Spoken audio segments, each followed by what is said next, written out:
प्राणिशारिकं प्रधानं सर्वधर्माणां जैनं जयतु शास्त्रम्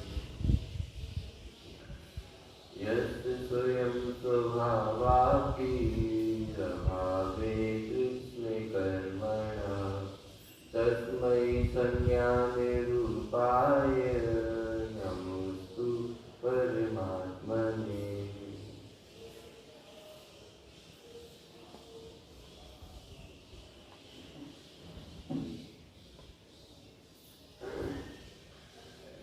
ज्ञानी योगियों की कैसी अवस्था होती उसकी चर्चा यहाँ पे चल रही।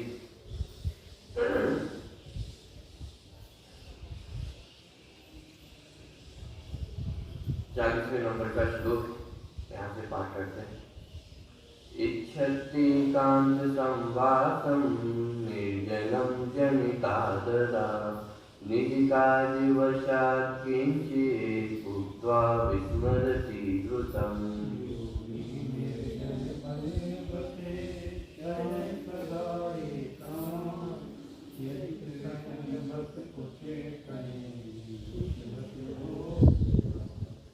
इच्छति एकांत संवासम, एकांत संवास की इच्छा करते हैं, माने निर्जन हो, जनता से रहित, लोगों से रहित स्थान हो, ऐसे स्थानों पे रहना, उस स्थान के प्रति उनके अंदर वो आदर पैदा हुआ, किसी के संग की भावना अब उनके अंदर नहीं। इच्छति एकांत संवासम निर्जनम जनितादरम और निर्कार्य वशात किंचित उक्त्वा विस्मरति द्रुतम्। जब निर्जन स्थान पे रहते हैं तो फिर लोगों से कुछ बोलते हैं या नहीं बोलते हैं कि प्रसन्न बनते हैं।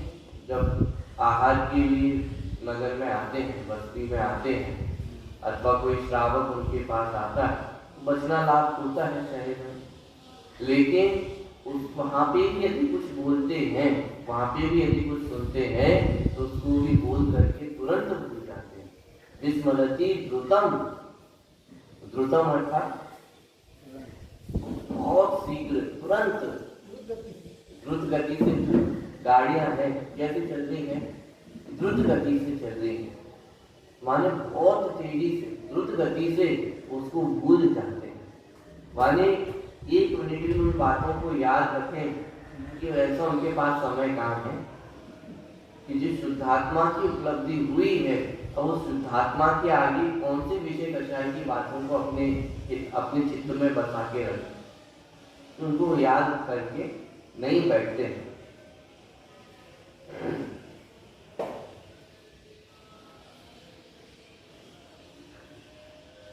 भावार्थ की चर्चा जबकि होगी, एक बार रिवीजन करते हुए फिर अपन आगे के श्लोक पे पढ़ते हैं। भावार्थ: स्वपर के भेद विज्ञान के अभ्यास के बल से आत्मा को स्वानुभव का वेदन होता है, तब पर लोक रंजनकारी मंत्र तंत्र के प्रयोग की बातों से दूर रहने के लिए तथा लोग अपने स्वार्थ के लिए लाभ अलाभ के प्रश्न पूछकर उसे आत्म ध्यान में विघ्न ना करें, इसीलिए वह आदर पूर्वक निर्जन स्थान में रहना चाहता है। यह उन्हें संग की भावना नहीं कि वैराग्य में संग की आवश्यकता नहीं होती, संग की आवश्यकता मनोरंजन के कार्य में होती, राज्य के कार्य में संग की आवश्यकता होती। कहीं पिकनिक मनाने जाना हो, कहीं मस्ती करने जाना हो, मनोरंजन करने जाना हो, तो वहां संग की आवश्यकता होती है। जहाँ राग है वहां संग की आवश्यकता है, लेकिन वैरागी के लिए, आत्म उपलब्धि के लिए वहां संग की आवश्यकता नहीं होती है। वैराग्य तो एकांत का कार्य है, एकत्व भावना, मैं एकाकी एकत्व लिए, या अनादि काल से एकत्व को ही मैंने धारण किया है और आगे भी एकत्व को ही साथ में रखने वाला हूँ। अनादि काल से आज तक कोई मेरा साथ था नहीं और अनंत काल तक भी मेरा साथ देने वाला कोई नहीं। हाँ, कोई साथ लेने वाला है तो मेरे अनंत जो गुणों का भंडार है, जो अनंत गुणों का मैं प्रभु हूँ, कि वो मेरे साथ हमेशा रहने वाले, लेकिन जो पर का साथ है, पर का संयोग है, वो रखने योग्य नहीं।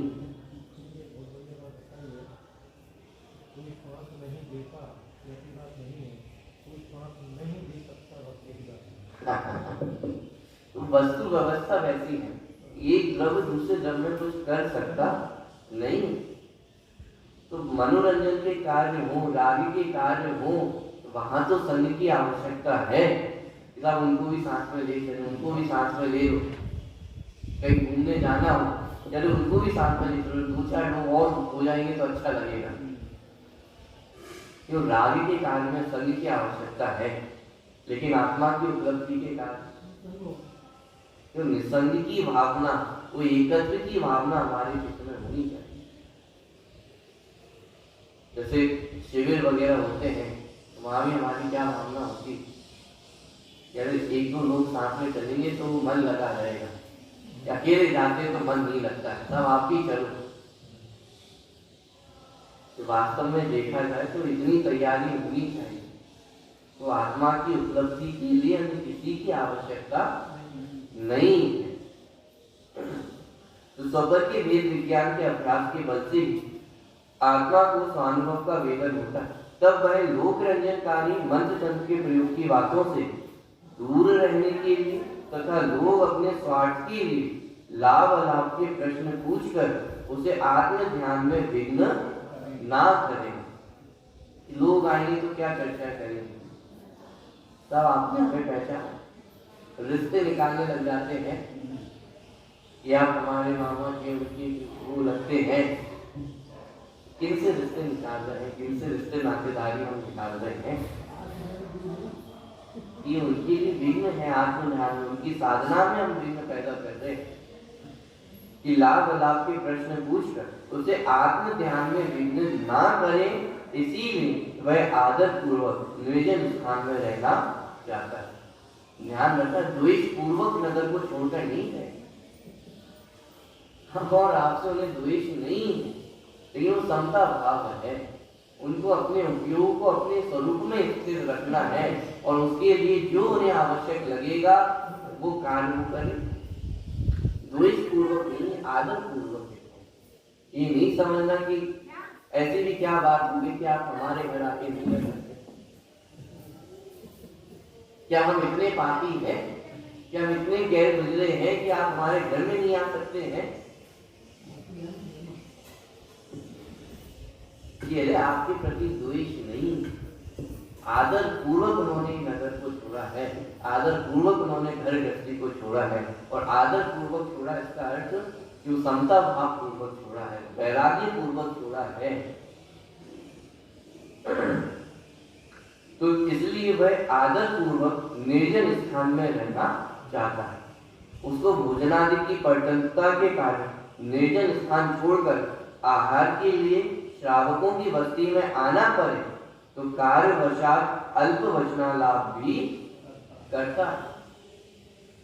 साहब तो मुनिराज से कुछ भी नहीं बोलते, कोई भी वार्तालाप नहीं होती है कि ऐसा नहीं, वार्तालाप होती, आहार के लिए जब जाते हैं चर्चाएं होती, लेकिन उन चर्चाओं को स्मरण करके रखे कि ऐसा भी नहीं कि बातें हुई और तुरंत उनको भूल जाते। वचनालाप भी करता है, परंतु जब आहार लेकर अपने स्थान में आता है और आत्मचिंतन में लीन हो जाता है, तब उस वचनालाप संबंधी सब विस्मृत हो जाता है। कोई पूछे तो भी वह कुछ उत्तर नहीं देता। आप जाकर के पूछे कि साहब हमें पहचाना कि नहीं पहचाना?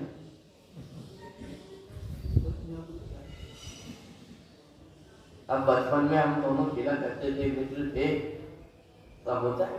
बचपन में तो सब मित्र भी होंगे, रिश्तेदार भी होंगे, और सब उनसे मिलने जा रहे हैं, तो सब अपने अपने पास को याद करते हैं कि साहब ऐसा खेला करते थे, ऐसे रहते थे। लेकिन आप निराश से जाकर के पूछते कि वो याद रखने वाले हैं क्या ये सारी बातें? यदि याद ही रखना होती तो ये दीक्षा धारण क्यों करते, तो घर गृहस्थी को क्यों छोड़ते, एकांत संवास क्यों करते हैं? कि वो सब बातें याद करने योग्य नहीं है। तो उन सब बातों को याद करके मात्र राग द्वेष ही बढ़ने वाला है, और राग द्वेष अपने स्वरूप से दूर ले जाने वाली चीजें हैं। इसलिए वो उन बातों को याद नहीं रखते कि कोई पूछे तो भी वह कुछ उत्तर नहीं देता, क्योंकि बचला लाभ संबंधी सब विस्मृत हो जाता है कि ये प्रेरणा हमको भी है। जो हम याद करके बैठ जाते हैं किसी ने हमारा हित किया हो कि देख लेंगे, आप क्या देख लोगे एक दिन कि अरे देख ही सकते हो, और करते क्या है कि एक दिन क्या आज देखो कल देखो रोज देखो, कि देखने का ही तो मार्ग है, ज्ञाता दस्ता रहने का मार्ग है कि नहीं साहब देख लूंगा एक दिन तो देख ही लूंगा। क्या देख लूंगा कि विषय कक्षाओं की बातें जितनी जल्दी भूल जाए उतना अच्छा है। जितने समय तक वो हमारे साथ रहेंगी उतने समय तक वो हमारा अहित करनी ही वाली है। बाहर में कौन किससे बदला ले सकता है? कितने संकल्प विकल्प दिन में करते हैं और कितने उनकी पूर्ति होती है? कि याद रखनी होगी बातें नहीं। तब एक बार वो एक स्थान पे घूमने गए थे, बहुत सुंदर स्थान था कि क्या पता है आज तक वो उसको भूल नहीं पाते हैं कि उस स्थान पे कितनी बार घूमने गए, कि जीवन भर में मुश्किल से एक बार उस स्थान पे घूमने गए थे, वो याद कितने वर्षों तक, तो वो उस स्थान संबंधी राग वो जीवन भर हम करते। स्थान पे घूमने तो एक बार कदाचित गए हैं, लेकिन उस स्थान संबंधी राग वो जीवन भर करते, वो जीवन भर कर्मों का बंधन करते हैं। किसी से लड़ाई झगड़ा हो गया, वो तो एक समय का लड़ाई झगड़ा है, लेकिन वो द्वेष वो बैर कितने समय तक बांध के बैठ जाते हैं। ऐसा जन्मों जन्मों तक का बैर बन जाता है कि वो एक समय की भूल हो, एक समय का हम क्रोध करें बैर करें, वो जन्मों जन्मों तक बन जाता है कि आगे आने वाले कितने जन्मों तक आपस में लड़ाई झगड़ा ही चल रहा है। ये इसका फल है कि नहीं भूलने का फल है। कैसे भूल जाए? उन्होंने हमारे साथ बुरा किया है, कैसे भूल जाए? ये मत भूल। फिर ऐसा नहीं भूलना होगा कि वो जन्मों जन्मों तक वो याद आता है, तो जन्मों जन्मों तक एक दूसरे से लड़ते रहे। ये प्रेरणा हमारे लिए भी है कि मुनिराज जो विषय कषायों की बातों को याद रख के नहीं बैठते हैं, वो बात हुआ प्रसंग हुआ और उसको भूल जाए। ये हमारे लिए भी प्रेरणा है कि जगत की जो विषय कषाय के प्रसंग बनते हैं वो याद रखने योग्य नहीं, चाहे अनुकूल प्रसंग हो चाहे प्रतिकूल प्रसंग। प्रतिकूल प्रसंगों के कारण भी भव बढ़ते हैं तो अनुकूल प्रसंगों के कारण भव बढ़ते। किसी के प्रति राग करके बैठ जाओगे तो उनके साथ भी भव भवों तक परंपरा चलती चली जाती है।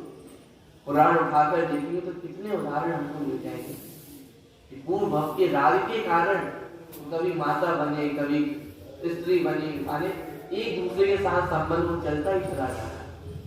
मनुष्य पर्याय में थोड़ा त्रियंग गति में गए तो वहां पर भी एक दूसरे के सगे संबंधी हैं। मानी परंपरा वो राग की परंपरा हो चाहे द्वेष की परंपरा हो, तो विषय कषायों की जो राग द्वेष की परिणति है वो स्मरण करने योग्य याद रखने योग्य नहीं है। तो जितनी जल्दी हो सके उतनी जल्दी भूल जाने योग्य है। जगत में भी कहते हैं कोई भी घटना हो उसको लेट गो करना सीखना चाहिए, उसको भूलना सीखना चाहिए। याद रहती ही हमारी प्रयोजन की विशेषता है, लेकिन ये ज्ञान की कला भी है कि उसको भूल जाए नहीं। ये भेद विज्ञान करना आना चाहिए कि कौन सी बात याद रखनी योग्य है और कौन सी बात भूल जानी योग्य है। ये तत्व चर्चा याद रखनी योग्य है, ये तत्व चिंतन करनी योग्य है, लेकिन विषय कषायों की बातें तो राग द्वेष की बातें तो जितनी जल्दी भूल जाए उतना अच्छा है। कि हर वर्ष हम 10 लक्षण पर्व बनाते हैं, क्षमा वाणी पर्व बनाते हैं। क्यों आते हैं पर्व? क्षमा वाणी पर्व क्यों आता है? तब जो विषय कषाय की बातें हैं, कभी आपस में कुछ लड़ाई झगड़ा हुआ, वो कुछ कहा सुनी हो गई, वो याद रखने योग्य नहीं। 10 लक्षण फल ये 3 बार, एक बार नहीं आते, 3 बार आते हैं। 3 बार हमें अवसर प्राप्त होता है कि यदि किसी से कोई कहा सुनी हो गई हो, कभी किसी का हित हो गया हो, या किसी के द्वारा हमारा हित हो गया हो, कि हमारे द्वारा हित हुआ हो तो क्षमा, और दूसरों के द्वारा हित हुआ तो उनको क्षमा कर। दोनों ही बातें माने मन में बिठाकर रखने योग्य नहीं। कि आत्मचिंतन में लीन हो जाता है तब उस वचना लाभ संबंधी सब विस्मृत हो जाता है। कोई पूछे तो भी वह कुछ उत्तर नहीं देता। क्या याद है कि विषय कषायों की बातें याद रखने योग्य नहीं। ऐसी योगियों की परिणति होती है। और कैसे उनकी परिणति होती है, बहुत ही गजब का श्लोक तो 41 नंबर का यहाँ पे आ रहा है। जैसे कहते हैं ना, कोई एकदम मस्ताना हो गया हो, किसी की धुन लग जाती है तो उस व्यक्ति की कैसी स्थिति होती है। तो जिनको आत्मा की धुन लगी हो, जो आत्मा के स्वरूप में ही लीन हुए हो, उनकी कैसी स्थिति होती है। और सुंदर श्लोक 41 नंबर का यहाँ पे आ रहा है, यहाँ से पाठ करते हैं। ब्रुवन्नपि न ब्रूते गच्छन्नपि न गच्छति स्त्रीकृतात्म तद्वस्तु पश्यन्नपि न पश्यति।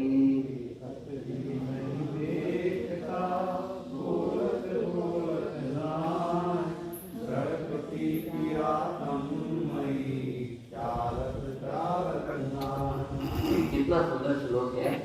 ब्रुवन्नपि न ब्रूते, कि बोलते हुए भी नहीं बोलता है। गच्छन्नपि न गच्छति, चलते हुए भी नहीं चलता है। कि कौन?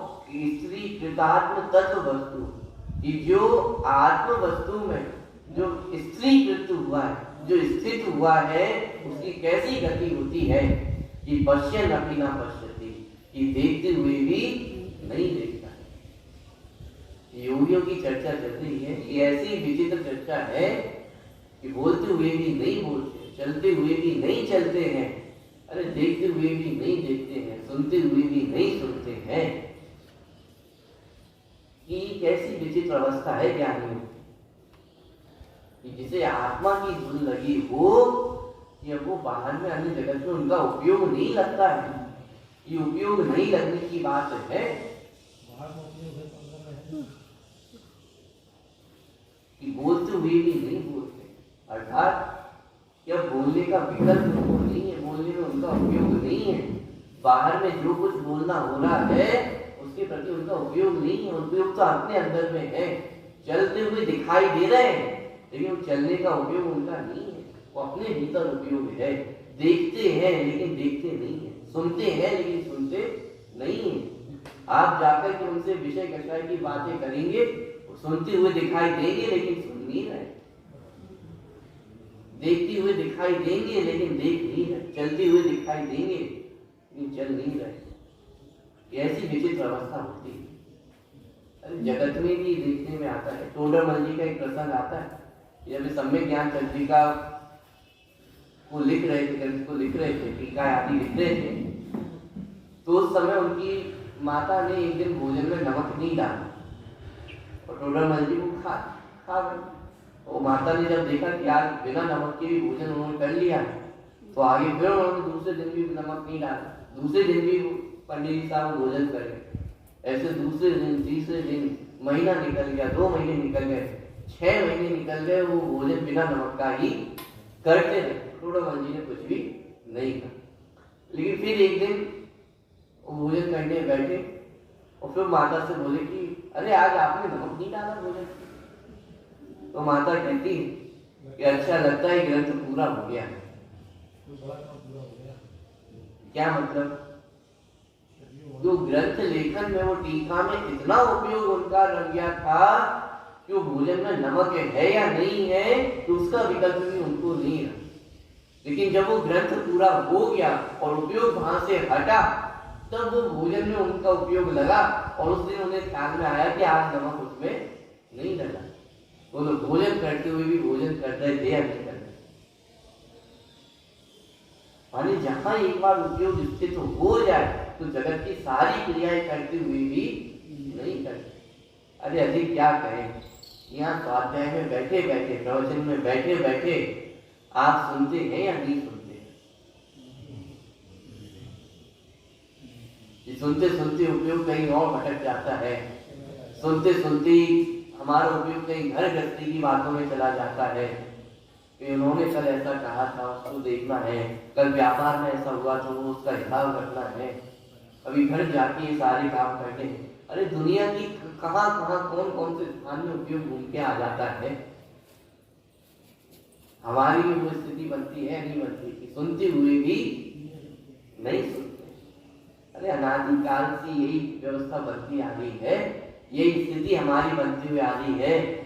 ये तत्व ज्ञान की बातें कितने भवों में कितनी बार हमें सुनने को मिली है, लेकिन सुनते हुए भी नहीं सुना। जिन्हें भगवान के दर्शन करते हुए भी वो दर्शन नहीं किए, क्योंकि हमारा उपयोग अभी अपने आत्म स्वरूप में स्थित नहीं है, उपयोग तो अभी कहीं और रमा हुआ है। ये दोनों ही बातें हैं। उपयोग आत्मा में स्थिर हो तो उपयोग बाहर के पदार्थों में नहीं लगता है, और बाहर के पदार्थों में यदि उपयोग हो तो स्वरूप में स्थित नहीं होता। योगियों की ऐसी विचित्र अवस्था है कि बोलते हुए भी नहीं बोलते। इस भ्रम में नहीं रहना कि अरे मुनिराज ने हमें कुछ आशीर्वाद दिया था, कुछ उपदेश दिया था, तो आगे चल के भी वो हमें याद रखेंगे। अरे बोलते हुए भी वो बोल नहीं रहे, उनका उपयोग अपने स्वरूप में ही स्थित है। चलते हुए भी वो चल नहीं रहे हैं, उस समय भी उनका उपयोग अपने आत्म स्वरूप में ही स्थित है। मुनिराज खड़े खड़े आहार क्यों लेते? क्या कारण है उनके खड़े खड़े आहार लेने का? अरे एक वक्त आहार लेना, थोड़ा शांति से बैठकर आहार ले लेना।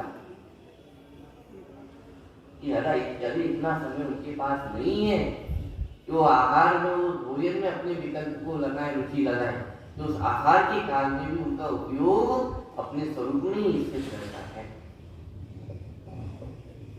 कि हमें लगता है कि कुछ शांति से भोजन कर ले, बैठ के भोजन कर ले, उनके पास इतना समय नहीं, तो उनका उपयोग अपने स्वरूप में ही स्थित है कि आहार करते हुए भी वो आहार नहीं करते। हर कार्य में इसको घटित कर कि जिसकी एक बार धुन लग गई है, जिस आत्मा की एक बार धुन लग गई है, जब उसके सामने जगत के अंदर सभी कार्य वो करते हुए तो दिखाई देते हैं, लेकिन उनके करने वाले वो नहीं होते हैं। ऐसी कुछ विशेष अवस्था हो जाती है। जगत में भी जो होते हैं ना, जिन्हें फकीर कहा जाता है, या जो अपने मस्तों की दुनिया में मस्त हो जाते हैं, उनकी भी कैसी स्थिति होती है। वो मस्त है अपने आप में, बाहर क्या हो रहा है उसकी कोई खोज खबर नहीं है, ये अपने आप में मस्त है। कि ऐसे ज्ञानी अपने आप में मस्त होते हैं और उन्हें दुनियादारी से कोई मतलब नहीं है, बाहर में क्या हो रहा है उससे कोई मतलब नहीं। अरे स्वयं की क्रियाएं कैसी हो रही है, चल रहे हैं, आहार ले रहे हैं, देख रहे हैं, सुन रहे हैं, ये सब क्रियाओं को करते हुए भी अपने स्वरूप में मस्त रहे, अपने स्वरूप के आनंद में लीन रहते। कि ब्रुवन अपि ही ना ब्रूते, गच्छन अपि ना गच्छति, स्त्री कृतात्म तत्व वस्तु पश्यन अपि ना पश्यति। देखिए अन्वयार्थ, जिसने आत्म तत्व के विषय में स्थिरता प्राप्त कर ली, वह बोलता होने पर भी नहीं बोला, चलता होने पर भी नहीं चलता, और देखता होने पर भी नहीं देखता। ठीक है, जिसने आत्म तत्व के विषय में स्थिरता प्राप्त कर ली, अर्थात जिसने आत्म स्वरूप को दृढ़ प्रतीति का विषय बनाया, ऐसा योगी संस्कारवश अथवा अन्य के उपदेश से, अनुरोध से बोलता होने पर भी, अर्थात धर्मादिक का व्याख्यान करता होने पर भी वह योग सहित है, योग में स्थित है। ऐसा अपि शब्द का अर्थ है, परंतु वह बोलता ही नहीं, भाषण करता ही नहीं, क्योंकि उसको योगी को बोलने के प्रति अभिमुख बनने का अभाव है। माने बोलते हुए भी वो अपि शब्द कहकर के, ऐसा नहीं कि बोलते नहीं है, बाहर की क्रियाएं नहीं होती, बाहर की सारी क्रियाएं होती हैं, लेकिन भी वो क्रियाएं को करता नहीं। सम्यक दृष्टि जीव बाहर की क्रियाओं का करता हुआ दिखाई देगा, रात की क्रिया भी करता हुआ दिखाई देगा, लेकिन उनका करता नहीं। कि चक्रवर्ती 6 खंड की विजय प्राप्त करने गए, कि 6 खंड की विजय को प्राप्त करते हुआ भी वो 6 खंड का करता नहीं। 6 खंड के विषय भोगों को भोगता हुआ भी वो 6 खंड के विषय भोगों का भोगता नहीं। तब एक ऐसी विचित्र अवस्था है। ये साक्षात जो पूज्यपाद स्वामी है वो स्वयं इन बातों को लिख रहे हैं। तो योगियों की, वो ज्ञानियों की कैसी विचित्र अवस्था होती है। समाधि तत्व श्लोक 50 में कहा है कि आत्मज्ञान से भिन्न अन्य कार्य को अपनी बुद्धि में चिरकाल, लंबे काल तक धारण नहीं कर, यदि वह प्रयोजन वशात वचन काय से कुछ भी करने का विकल्प करे तो वह अतत्पर होकर करे। कैसे करते हैं कि उसमें तत्पर होकर नहीं करते। आत्मा में लीन होने के लिए तो वे तत्पर हैं, तुरंत उत्सुक हैं, तुरंत खड़े हुए हैं कि जहां मौका मिला वहां अपने आत्म स्वरूप में तत्पर है। लेकिन बाहर के कार्य करने में वे अतत्पर होकर कार्य करते हैं। वहां उनकी इच्छा नहीं है, वहां उनके करने का विकल्प नहीं है, वहां उसके प्रति उत्सुकता नहीं है उनके चित्त में। उत्सुकता किसके लिए है, तत्परता किसके लिए है? इस स्वरूप में स्थित होने के लिए तत्परता है। बोलने के लिए तत्परता नहीं, चलने के लिए तत्परता नहीं है, देखने के लिए कि बाहर की विषय वस्तुओं को क्या देखें, इस वस्तु को देखें, कि उसको देखने के लिए तत्परता नहीं है। इसलिए बोलते हुए भी नहीं बोलते हैं, चलते हुए भी नहीं चलते हैं और देखते हुए भी नहीं देखते। तथा योगी भोजन के लिए जाता होने पर भी नहीं जाता और सिद्ध प्रतिमा आदि को देखता होने पर भी देखता ही नहीं। यही इसका अर्थ है कि भोजन करने जाते हैं लेकिन भोजन नहीं करते, देखते हैं लेकिन नहीं देखते। कैसी विचित्र अवस्था है कि जो अपने आत्म स्वरूप में लीन है, जिनको अपने आत्म स्वरूप की धुन लगी हो, तो सारे कार्य करते हुए भी नहीं करता।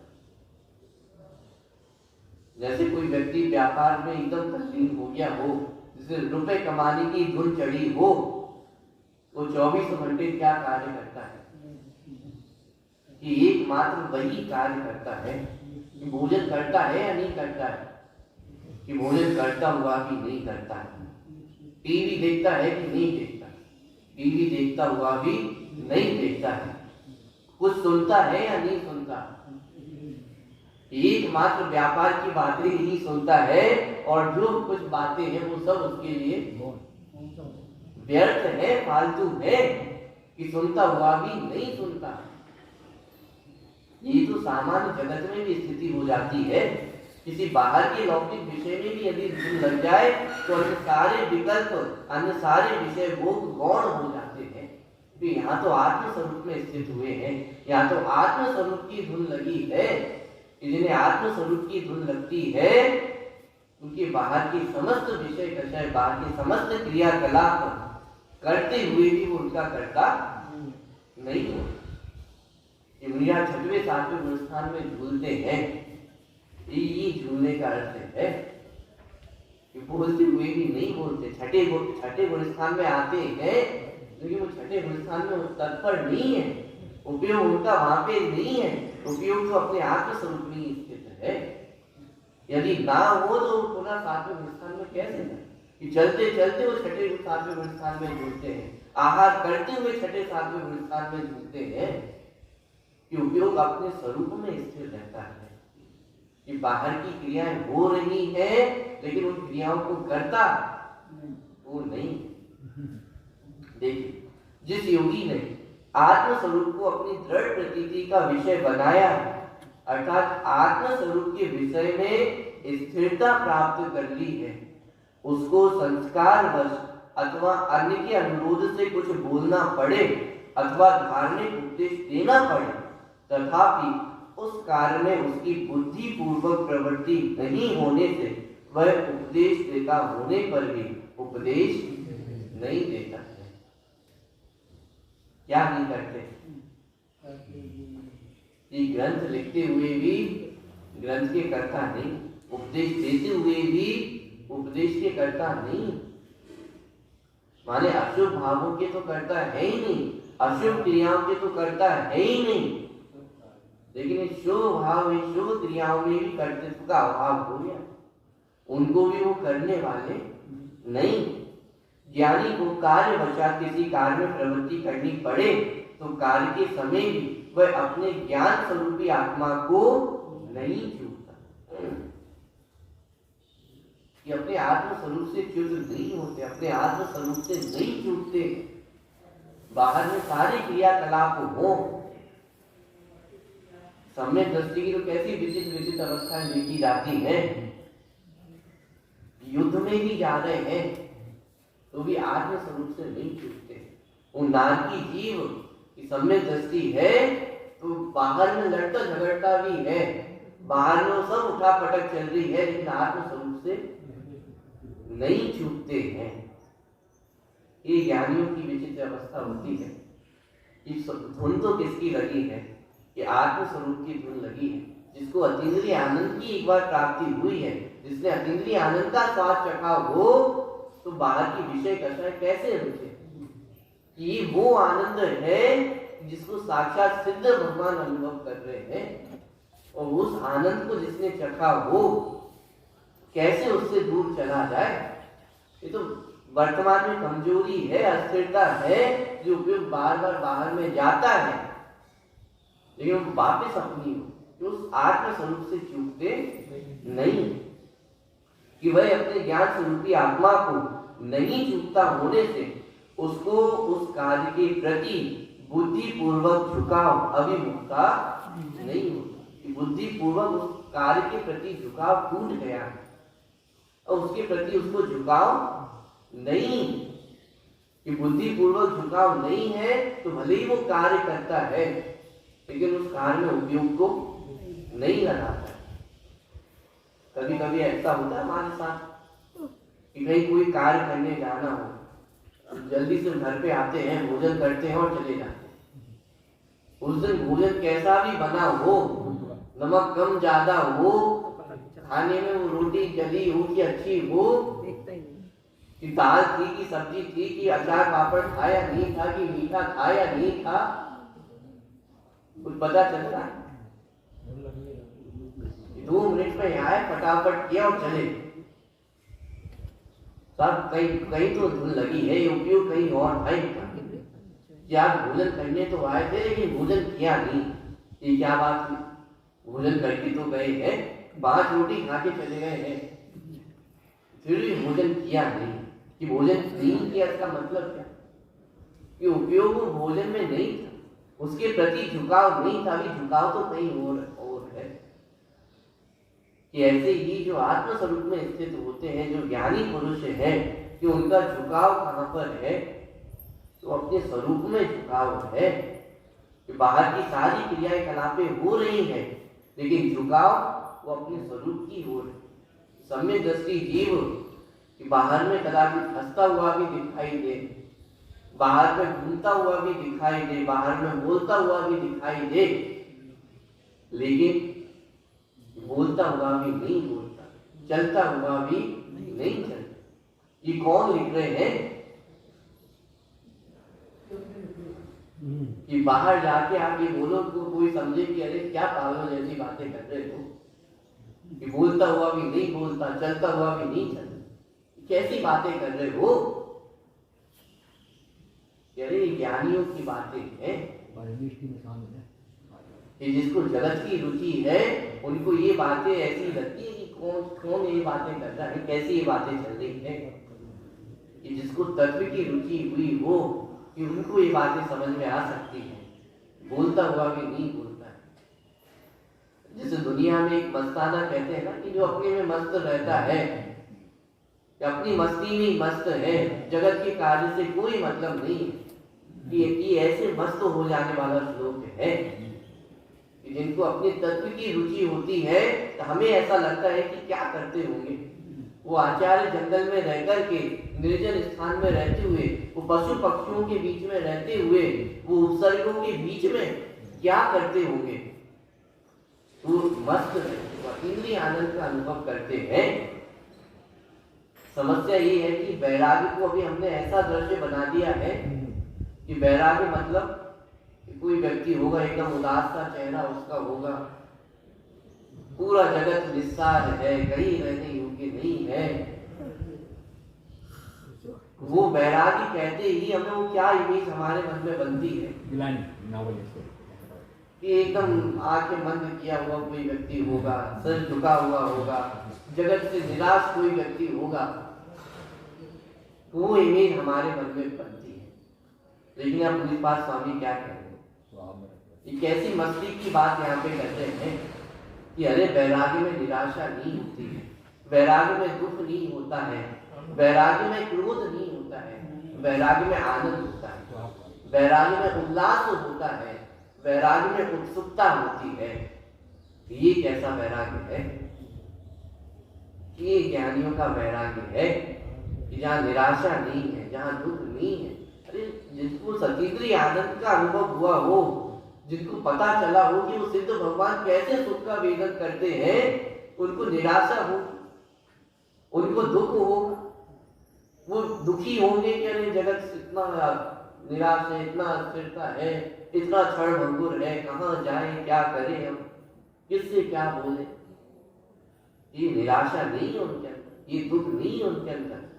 वैराग्य वो अवस्था नहीं है कि जहाँ एकदम निराश हो जाते हो, एकदम दुखी जैसे बैठ जाते हो। वैराग्य वो परम आनंद की अवस्था है कि जिन्होंने अपने अतीन्द्रिय आनंद को देखा हो कि वो वैराग्य है।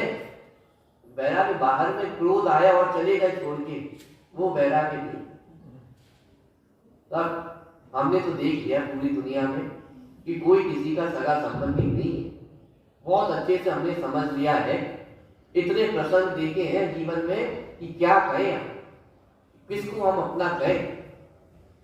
भाई साहब, इस द्वेष का नाम वैराग्य नहीं है, इस जगत से निराश होने का नाम वैराग्य नहीं है, द्वेष करने का नाम वैराग्य नहीं है। ये तो दुनिया में हर कोई करता है, जरा सी प्रतिकूलताएं हो तो द्वेष हर कोई कर सकता है, लेकिन इसका नाम वैराग्य नहीं। जिसको आत्मा की धुन लगी हो उनको सच्चा वैराग्य हो। और उस सच्चे वैराग्य में क्या होता है, जो मस्त हो जाते हैं, ये अपनी दुनिया में अपने स्वरूप में मस्त रहते हैं, अपने अतीन्द्रिय आनंद का अनुभव वो निरंतर करते हैं। तो मुनियार को जंगल में रह के क्या करते हैं कि अपने अतीन्द्रिय आनंद में मस्त रहते हैं। ये उपसर्गों के बीच में क्या करते हैं कि अपने स्वरूप में मस्त रहते हैं। उन परिचयों के मध्य में क्या करते हैं कि अपने स्वरूप में मस्त रहते हैं। हम अपनी नजरों से देखते हैं तो हमें ऐसा लगता है कि क्या है मुनियारों के पास, ना देख चलाने को मोबाइल है, ना देखने को टीवी है, ना मनोरंजन का कोई साधन है। कि अज्ञानी अपनी नजरों से देखेगा तो ऐसे ही दिखाई देगा, लेकिन उन ज्ञानी भगवंतों से पूछो तो वे कहेंगे कि तुम यहाँ क्या करते हो। मोबाइल चला लिया, अखबार पढ़ लिया, टीवी देख ली, आपस में गप्पे मार ली, इसमें कौन सा मनोरंजन हो गया है, इसमें कौन से आनंद की प्राप्ति हो गई है। या हमसे पूछो हम किस आनंद की प्राप्ति कर रहे हैं, किस आनंद का वेदन कर रहे हैं।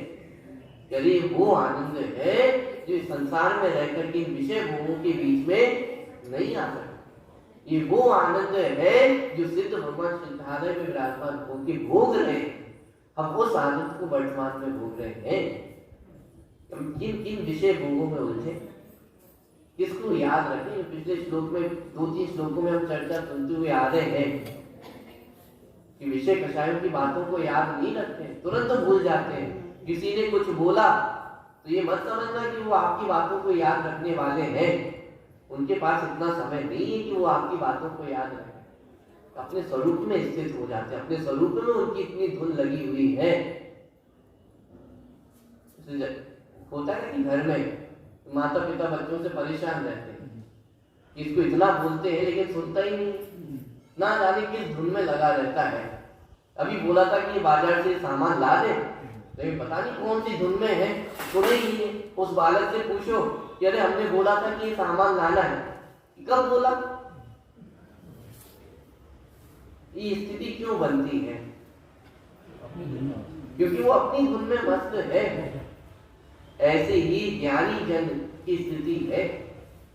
और जैसे बालक अपनी धुन में मस्त होता है तो किसकी सुनता है, किसकी करता है, अपनी मस्ती में मस्त होता है।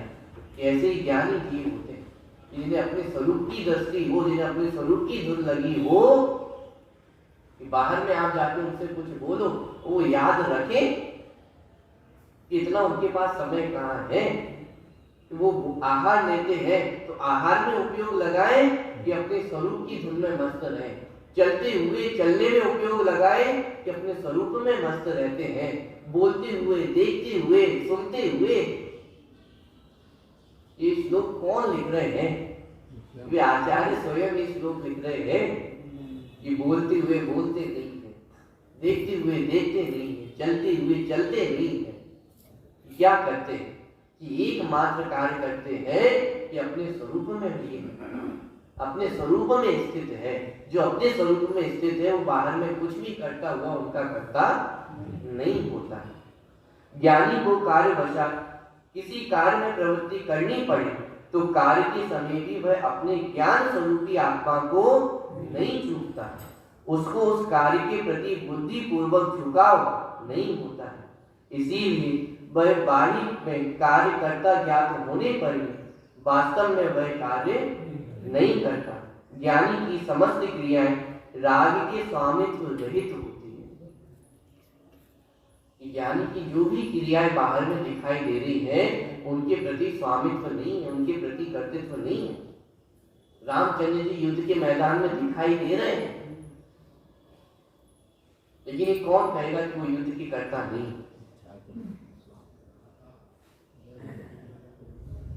ये जिनवाड़ी माँ, ये ज्ञानियों की बातें हैं। तो युद्ध के बीच में भी युद्ध के कर्ता नहीं है, उन विषय भोगों के बीच में भी उन विषय भोगों के कर्ता होता नहीं है। ज्ञानी का राग होता है लेकिन उस राग के प्रति स्वामित्व नहीं। समस्त क्रियाएं राग के स्वामित्व रहित होती हैं, इसीलिए उसकी सभी बाहरी क्रियाएं नहीं करने के समान है।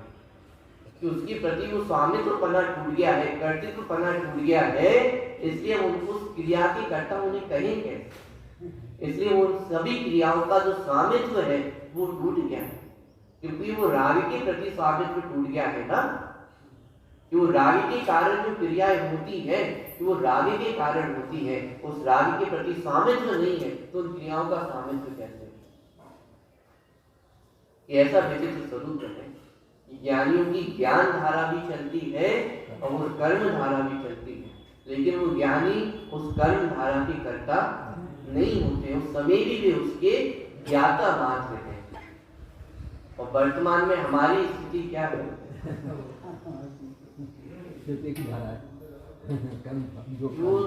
उन वस्तुओं के प्रति कर्तृत्व, उन वस्तुओं के प्रति भोक्तृत्व, एकत्व, ममत्व ये दुख का कारण है। कि सुखी होना हो तो कितना सुंदर मान बताया है कि बोलते हुए भी नहीं बोलते, चलते हुए भी नहीं चलते। मतलब ये ऐसा श्लोक है कि जहाँ ज्यादा वो बुद्धि लगाने की आवश्यकता नहीं है, ज्यादा भेदों में उलझने की आवश्यकता नहीं है। मतलब बहुत मुक्त कर देने वाला श्लोक है। ये ऐसा श्लोक है जहाँ मात्र उस अतीन्द्रिय आनंद का अनुभव करनी होगी। क्या अधिक बोले उस अतीन्द्रिय आनंद के बारे में? क्या कह सकते हैं? वो सिद्ध दशा कैसी है? मंगलाचरण, समय सारणी के मंगलाचरण में लिखा तो सिद्ध दशा कैसी है? अनुपम है। कौन सी उपमाएं दें, किस उपमा के माध्यम से हम बताएं कि वो सिद्ध दशा कैसी है? वो शब्दों में बयां करने योग्य नहीं है। आप तो इतना समझ लो कि बाहर में जो करते हुए दिखाई दे रहे हैं वो कुछ नहीं करते हैं। क्या करते हैं कि अपने अतीन्द्रिय आत्मा के आनंद में ही लीन रहते हैं। माने वो आनंद ऐसा है कि बाहर अब किसी विषय कषाय में उनका उपयोग नहीं लगता है। वो अनादिकाल का जो संस्कार है वो भी उसके सामने फीका पड़ जाता है। कुछ तो बात हुई वो आत्म स्वरूप में, कुछ तो बात हुई वो अतीन्द्रिय आनंद में। वो क्या बात है? वो वह बात है जो स्वयं अनुभव करके समझ में आ सकती है, किसी के बोलने से तो समझ में नहीं आ सकती। तो ऐसे अतीन्द्रिय आनंद वो ज्ञानी जन सतत अनुभव करते हैं और हम भी उस अतीन्द्रिय आनंद का अनुभव करें। इसी मंगल भावना अभी की बात